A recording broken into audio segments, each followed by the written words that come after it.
হলুদ পাহাড়ি কাসিম, যা দেশে লম্বা কচ্ছপ নামে পরিচিত।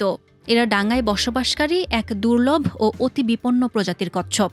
এরা আর্দ্র ও গভীর চিরসবুজ পাহাড়ি বনভূমিতে থাকতে পছন্দ করলেও মাটির গর্তে, গাছের গুঁড়ির নিচে বা ঝোপঝাড়েও স্বাচ্ছন্দ্যে লুকিয়ে থাকতে পারে। আর খাদ্য হিসেবে এ প্রজাতির কচ্ছপ রসালো কচি পাতা ও শাকসবজি খায়। হলুদ কচ্ছপের আদিনিবাস দক্ষিণ ও পূর্ব এশিয়া হলেও চট্টগ্রাম ও সিলেটের চিরসবুজ ও পাহাড়ি বনাঞ্চলে আগে দেখা যেত।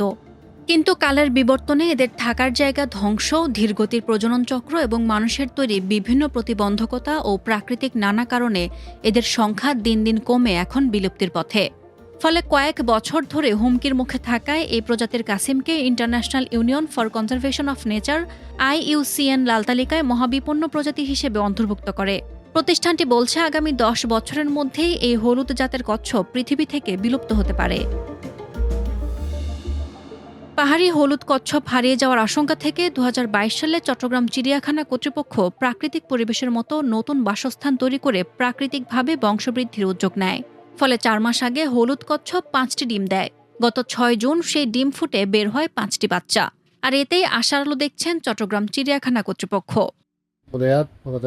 খুবই অল্প পরিমাণ আছে, আগে অনেক বেশি ছিল। তো আমরা যাতে এটা বিলুপ্তির হাত থেকে রক্ষা করার জন্য চট্টগ্রাম চিড়িয়াখানা এটা আগে যে জায়গায় ছিল সেই জায়গাটাকে সরাই আমরা 2022 সালে আমরা নতুন করে কাঁচা ডিজাইন করি আমরা ওদের ওখানে ছাড়ি। পরবর্তীতে আমরা সাকসেসফুলি 2026 সাল পর্যন্ত আমরা প্রায় 10টা ডিম ফুটে বাচ্চা দেয় এবং এর মধ্যে 8টা সার্ভাইভ করছে। যেহেতু হলুদ পাহাড়ি কচ্ছপ বিলুপ্তির লাল তালিকায়, সেহেতু এর সফল প্রজননের মাধ্যমে প্রাণীটি সংরক্ষণে গুরুত্বপূর্ণ ভূমিকা রেখেছে চট্টগ্রাম প্রাণী সম্পদ অধিদপ্তরও। চট্টগ্রাম চিড়িয়াখানা জেলা প্রশাসন অন্য প্রাণী সংশ্লিষ্ট যারা আছে তাদের এই অত্যন্ত শুভ যে তারা একটা স্পেসিস বিলুপ্ত হওয়া থেকে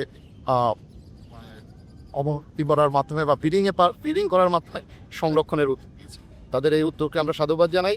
ভবিষ্যতে এরকম উদ্যোগ চট্টগ্রাম চিড়িয়াখানার পক্ষ থেকে এবং বন্যপ্রাণী সংশ্লিষ্ট যারা আছে তারা নেবেন এবং আমাদের প্রকৃতি সমৃদ্ধ। যেহেতু এটা ওয়াইল্ড অ্যানিমাল, এটাকে আমরা একটা ছোটখাটো একটা প্রকল্পের মাধ্যমে এটা আমরা জেলা প্রশাসনের সহযোগিতায় বন্ধ হয়ে সহযোগিতা কীভাবে এটাকে রিওয়ার্ডিং করি বনের মধ্যে ফেরত দেওয়া যায় সেই বিষয়ে আমরা কাজ করার প্ল্যান।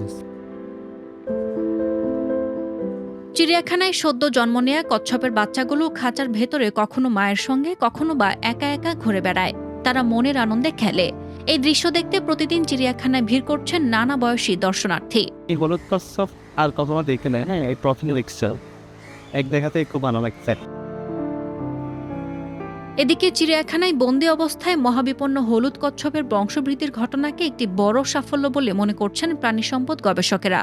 তারা বলছেন, জীববৈচিত্র্য রক্ষায় এমন সাফল্য ধরে রাখার পাশাপাশি তাদেরকে টিকিয়ে রাখতে সমন্বিত উদ্যোগ নিতে হবে। অবমুক্ত করার ব্যাপারে এমন জায়গায় করতে হবে যেখানে আবার কেউ লোকজন ধরে না নিয়ে যায়। 2 হলো খুব ছোট করে অবমুক্ত করলে এটা যে কোনো খাদ্যকে বা যেটাকে আমরা প্রিডেটর বলি তারা খেয়ে ফেলতে পারে।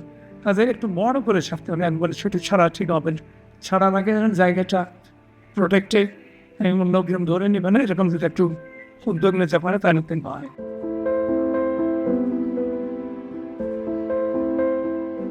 এর আগে 2023 সালে চট্টগ্রামের চিড়িয়াখানায় জন্ম নিয়েছিল 4টি কচ্ছপ ছানা, যার মধ্যে একটি পরবর্তীতে মারা যায়। সব মিলিয়ে চট্টগ্রাম চিড়িয়াখানায় বর্তমানে 8টি পূর্ণবয়স্ক, 3 বছরের 3টি এবং সদ্য জন্ম নেওয়া 5টি কচ্ছপ ছানা রয়েছে।